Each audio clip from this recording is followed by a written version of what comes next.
ओम नमो भगवते वासुदेवाय। श्रीमद् भागवत महात्म्य अध्याय 5वां।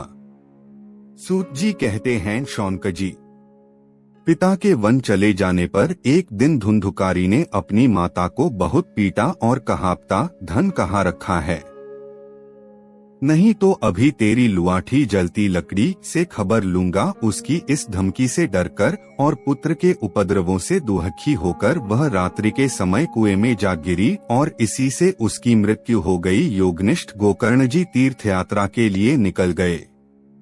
उन्हें इन घटनाओं से कोई सुख या दुख नहीं होता था, क्योंकि उनका न कोई मित्र था न शत्रु। धुंधुकारी 5 वेश्याओं के साथ घर में रहने लगा। उनके लिए भोग सामग्री जुटाने की चिंता ने उसकी बुद्धि नष्ट कर दी और वह नाना प्रकार के अत्यंत क्रूर कर्म करने लगा। एक दिन उन कुलटाओं ने उससे बहुत से गहने मांगे। वह तो काम से अंधा हो रहा था, मौत की उसे कभी याद नहीं आती थी। बस उन्हें जुटाने के लिए वह घर से निकल पड़ा। वह जहाँ था से बहुत सा धन चुराकर घर लौट आया तथा उन्हें कुछ सुंदर वस्त्र और आभूषण लाकर दिए। चोरी का बहुत माल देखकर रात्रि के समय स्त्रियों ने विचार किया कि यह नित्य ही चोरी करता है, इसलिए इसे किसी दिन अवश्य राजा पकड़ लेगा। राजा यह सारा धन छीनकर इसे निश्चय ही प्राणदंड देगा। जब एक दिन इसे मरना ही है, तब हम ही धन की रक्षा के लिए गुप्त रूप से इसको क्यों न मार डालें। इसे मारकर हम इसका मालमता लेकर जहाँ की चली जाएंगी। ऐसा निश्चय कर उन्होंने सोए हुए धुंधुकारी को रस्सियों से कस दिया और उसके गले में फांसी लगाकर उसे मारने का प्रयत्न किया। इससे जब वह जल्दी न मरा तो उन्हें बड़ी चिंता हुई। तब उन्होंने उसके मुख पर बहुत से दहकते अंगारे डाले। इससे वह अग्नि की लपटों से बहुत छटपटाकर मर गया। उन्होंने उसके शरीर को एक गड्ढे में डालकर गाड़ दिया। सच है, स्त्रियां प्रायः बड़ी दुस्साहसी होती हैं।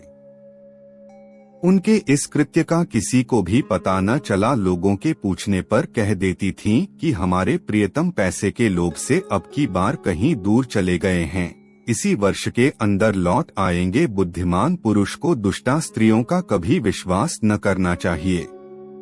जो मूर्ख इनका विश्वास करता है उसे दुहखी होना पड़ता है। इनकी वाणी तो अमृत के समान कामियों के हृदय में रस का संचार करती है, किंतु हृदय छुरे की धार के समान तीक्ष्ण होता है। भला इन स्त्रियों का कौन प्यारा है?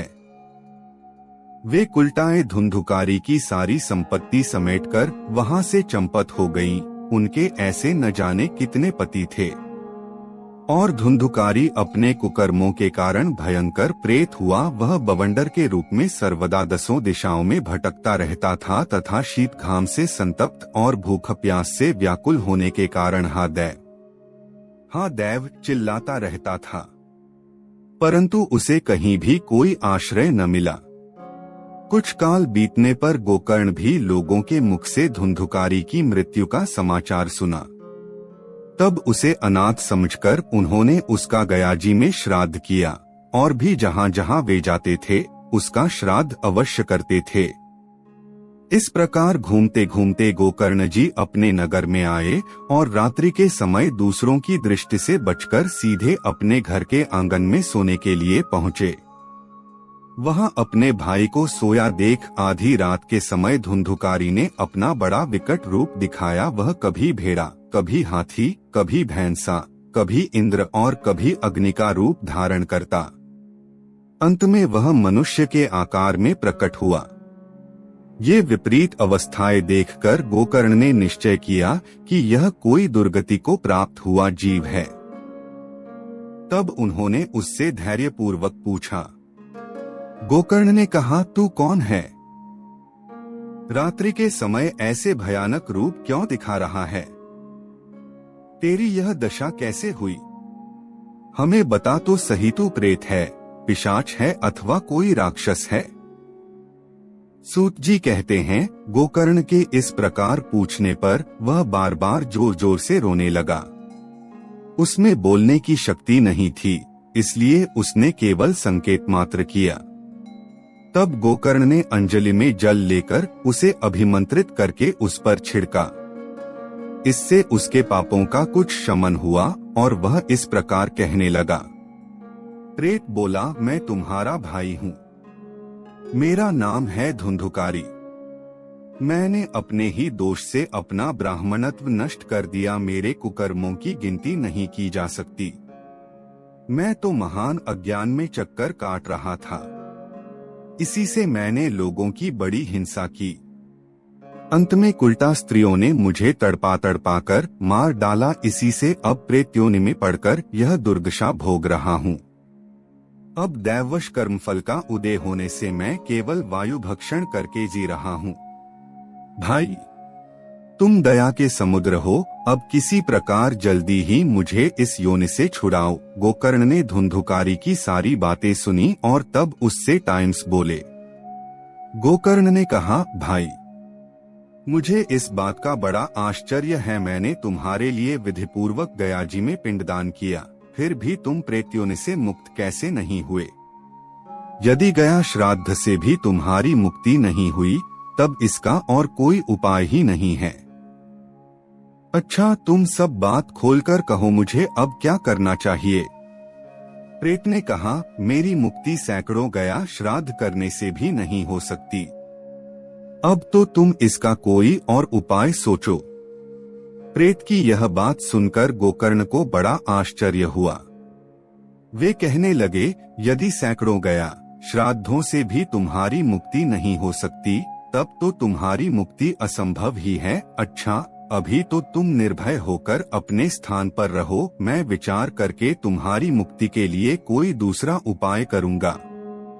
गोकर्ण की आज्ञा पाकर धुंधुकारी वहां से अपने स्थान पर चला आया। इधर गोकर्ण ने रात भर विचार किया, तब भी उन्हें कोई उपाय नहीं सूझा। प्रातःकाल उनको आया देख लोग प्रेम से उनसे मिलने आए। तब गोकर्ण ने रात में जो कुछ जिस प्रकार हुआ था वह सब उन्हें सुना दिया। उनमें जो लोग विद्वान, योगनिष्ठ, ज्ञानी और वेदज्ञ थे, उन्होंने भी अनेकों शास्त्रों को उलट पलट कर देखा, तो भी उसकी मुक्ति का कोई उपाय न मिला। तब सबने यही निश्चय किया कि इस विषय में सूर्य नारायण जो आज्ञा करें वही करना चाहिए। आठ गोकर्ण ने अपने तपोबल से सूर्य की गति को रोक दिया। उन्होंने स्तुति की, भगवन, आप सारे संसार के साक्षी हैं। मैं आपको नमस्कार करता हूँ। आप मुझे कृपा करके धुंधुकारी की मुक्ति का साधन बताइए। गोकर्ण की यह प्रार्थना सुनकर सूर्यदेव ने दूर से ही स्पष्ट शब्दों में कहा, श्रीमद्भागवत से मुक्ति हो सकती है, इसलिए तुम उसका सप्ताह पारायण करो। सूर्य का यह धर्ममय वचन वहां सभी ने सुना। तब सबने यही कहा कि प्रयत्न पूर्वक यही करो। है भी यह साधन बहुत सरल। आठ गोकर्ण जी भी तदनुसार निश्चय करके कथा सुनाने के लिए तैयार हो गए। देश और गांवों से अनेकों लोग कथा सुनने के लिए आए। बहुत से लंगड़े, लूले, अंधे, बूढ़े और मंदबुद्धि पुरुष भी अपने पापों की निवृत्ति के उद्देश्य से वहां आ पहुंचे। इस प्रकार वहां इतनी भीड़ हो गई कि उसे देखकर देवताओं को भी आश्चर्य होता था। जब गोकर्ण जी व्यास गद्दी पर बैठकर कथा कहने लगे, तब वह प्रेत भी वहां आ पहुंचा और इधर उधर बैठने के लिए स्थान ढूंढने लगा।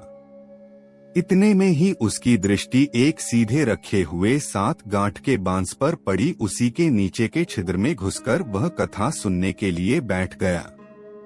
वायुरूप होने के कारण वह बाहर कहीं बैठ नहीं सकता था, इसलिए बांस में घुस गया। गोकर्ण जी ने एक वैष्णव ब्राह्मण को मुख्य श्रोता बनाया और प्रथम स्कंध से ही स्पष्ट स्वर में कथा सुनानी आरंभ कर दी। सायंकाल में जब कथा को विश्राम दिया गया, तब एक बड़ी विचित्र बात हुई। वहां सभासदों के देखते देखते उस बांस की एक गांठ तड़तड़ शब्द करती फट गई। इसी प्रकार दूसरे दिन सायंकाल में दूसरी गांठ फटी और तीसरे दिन उसी समय तीसरी। इस प्रकार 7 दिनों में 7 गांठों को फोड़कर धुंधुकारी 12 स्कंधों के सुनने से पवित्र होकर प्रेत योनि से मुक्त हो गया और दिव्य रूप धारण करके सबके सामने प्रकट हुआ। उसका मेघ के समान श्याम शरीर पीतांबर और तुलसी की मालाओं से सुशोभित था तथा सिर पर मनोहर मुकुट और कानों में कमनीय कुंडल झिलमिला रहे थे। उसने तुरंत अपने भाई गोकर्ण को प्रणाम करके कहा, भाई, तुमने कृपा करके मुझे प्रेत्योनि की यातनाओं से मुक्त कर दिया। यह प्रेत पीड़ा का नाश करने वाली श्रीमद् भागवत की कथा धन्य है तथा श्री कृष्णचंद्र के धाम की प्राप्ति कराने वाला इसका सप्ताह पारायण भी धन्य है।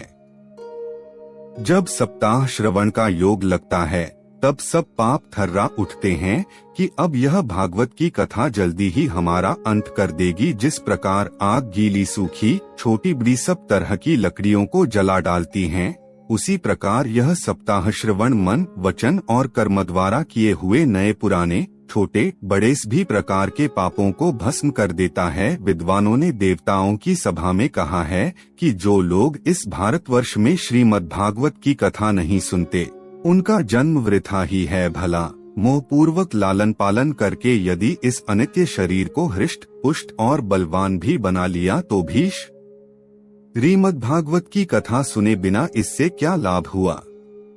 अस्थियां ही इस शरीर के आधार स्तंभ हैं। नस नाड़ी रूप रस्सियों से यह बंधा हुआ है। ऊपर से इस पर मांस और रक्त ठोककर इसे चर्म से मंड दिया गया है। इसके प्रत्येक अंग में दुर्गंध आती है, क्योंकि है तो यह मलमूत्र का भांड ही वृद्धावस्था और शोक के कारण यह परिणाम में दुखमय ही है। रोगों का तो घर ही ठहरा।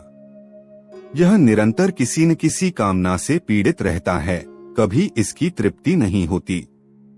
इसे धारण किए रहना भी एक भार ही है। इसके रोम रोम में दोष भरे हुए हैं और नष्ट होने में इसे एक क्षण भी नहीं लगता। अंत में यदि इसे गाड़ दिया जाता है तो इसके कीड़े बन जाते हैं। कोई पशु खा जाता है तो यह विष्ठा हो जाता है और अग्नि में जला दिया जाता है तो भस्म की ढेरी हो जाता है। ये तीन ही इसकी गतियां बताई गई हैं। ऐसे अस्थिर शरीर से मनुष्य अविनाशी फल देने वाला काम क्यों नहीं बना लेता। जो अन्न प्रातः काल पकाया जाता है वह सायंकाल तक बिगड़ जाता है, फिर उसी के रस से पुष्ट हुए शरीर की नित्यता कैसी। इस लोक में सप्ताह श्रवण करने से भगवान की शीघ्र ही प्राप्ति हो सकती है। आठ सब प्रकार के दोषों की निवृत्ति के लिए एकमात्र यही साधन है। जो लोग भागवत की कथा से वंचित हैं, वे तो जल में बुदबुदे और जीवों में मच्छरों के समान केवल मरने के लिए ही पैदा होते हैं। भला जिसके प्रभाव से जड़ और सूखे हुए बांस की गांठें फट सकती हैं, उस भागवत कथा का श्रवण करने से चित्त की गांठों का खुल जाना कौन बड़ी बात है। सप्ताह श्रवण करने से मनुष्य के हृदय की गांठ खुल जाती है, उसके समस्त संशय छिन्न भिन्न हो जाते हैं और सारे कर्म क्षीण हो जाते हैं। यह भागवत कथा रूप तीर्थ संसार के कीचड़ को धोने में बड़ा ही पटु है। विद्वानों का कथन है कि जब यह हृदय में स्थित हो जाता है तब मनुष्य की मुक्ति निश्चित ही समझनी चाहिए। जिस समय धुंधुकारी ये सब बातें कह रहा था, जिसके लिए वैकुंठवासी पार्षदों के सहित एक विमान उतरा, उससे सब ओर मंडलाकार प्रकाश फैल रहा था। सब लोगों के सामने ही धुंधुकारी उस विमान पर चढ़ गया। तब उस विमान पर आए हुए पार्षदों को देखकर उनसे गोकर्ण ने यह बात कही। गोकर्ण ने पूछा, भगवान के प्रिय पार्षदों, यहाँ हमारे अनेकों शुद्ध हृदय श्रोतागण हैं, उन सब के लिए आप लोग एक साथ बहुत से विमान क्यों नहीं लाए। हम देखते हैं कि यहाँ सभी ने समान रूप से कथा सुनी है, फिर फल में इस प्रकार का भेद क्यों हुआ, यह बताइए। भगवान के सेवकों ने कहा, हे मानद, इस फल भेद का कारण इनके श्रवण का भेद ही है। यह ठीक है कि श्रवण तो सबने समान रूप से ही किया है, किंतु इसके जैसा मनन नहीं किया। इसी से एक साथ भजन करने पर भी उसके फल में भेद रहा। इस प्रेत ने 7 दिनों तक निराहार रहकर श्रवण किया था तथा सुने हुए विषय का स्थिर चित्त से यह खूब मनन निधिध्यासन भी करता रहता था। जो ज्ञान दृढ़ नहीं होता वह व्यर्थ हो जाता है। इसी प्रकार ध्यान न देने से श्रवण का, संदेह से मंत्र का और चित्त के इधर उधर भटकते रहने से जप का भी कोई फल नहीं होता। वैष्णवहीन देश, अपात्र को कराया हुआ श्राद्ध का भोजन, अश्रोत्रिय को दिया हुआ दान एवं आचारहीन कुलीन सबका नाश हो जाता है। गुरुवचनों में विश्वास, दीनता का भाव, मन के दोषों पर विजय और कथा में चित्त की एकाग्रता इत्यादि नियमों का यदि पालन किया जाए तो श्रवण का यथार्थ फल मिलता है। यदि ये श्रोता फिर से श्रीमद् भागवत की कथा सुने तो निश्चय ही सबको वैकुंठ की प्राप्ति होगी। और गोकर्ण जी, आपको तो भगवान स्वयं आकर गोलोक धाम में ले जाएंगे। यूं कहकर वे सब पार्षद हरि कीर्तन करते वैकुंठ लोक को चले गए। श्रावण मास में गोकर्ण जी ने फिर उसी प्रकार सप्ताह क्रम से कथा कही और उन श्रोताओं ने उसे फिर सुना। नारद जी, इस कथा की समाप्ति पर जो कुछ हुआ वह सुनिए। वहां भक्तों से भरे हुए विमानों के साथ भगवान प्रकट हुए।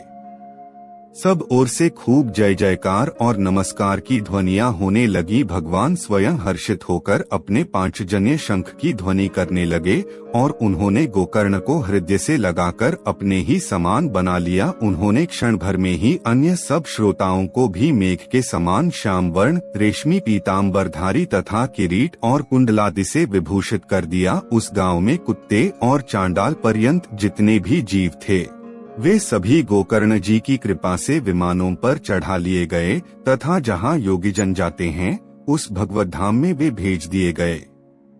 इस प्रकार भक्त वत्सल भगवान श्री कृष्ण कथा श्रवण से प्रसन्न होकर गोकर्ण जी को साथ ले अपने ग्वाल बालों के प्रिय गोलोक धाम में चले गए।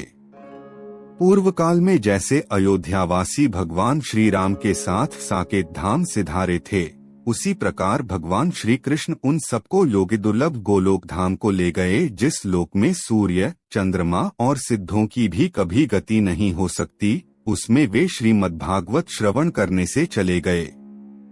नारद जी, सप्ताह यज्ञ के द्वारा कथा श्रवण करने से जैसा उज्जवल फल संचित होता है, उसके विषय में हम आपसे क्या कहें। अजी, जिन्होंने अपने कर्णपुट से गोकर्ण जी की कथा के एक अक्षर का भी पान किया था, वे फिर माता के गर्भ में नहीं आए। जिस गति को लोग वायु, जल या पत्ते खाकर शरीर सुखाने से, बहुत काल तक घोर तपस्या करने से और योगाभ्यास से भी नहीं पा सकते, उसे वे सप्ताह श्रवण से सहज में ही प्राप्त कर लेते हैं। इस परम पवित्र इतिहास का पाठ चित्रकूट पर विराजमान मुनीश्वर शांडिल्य भी ब्रह्मानंद में मग्न होकर करते रहते हैं। यह कथा बड़ी ही पवित्र है।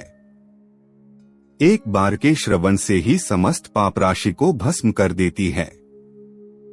यदि इसका श्राद्ध के समय पाठ किया जाए तो इससे पितृगण को बड़ी तृप्ति होती है और नित्य पाठ करने से मोक्ष की प्राप्ति होती है। अध्याय 5वां समाप्त।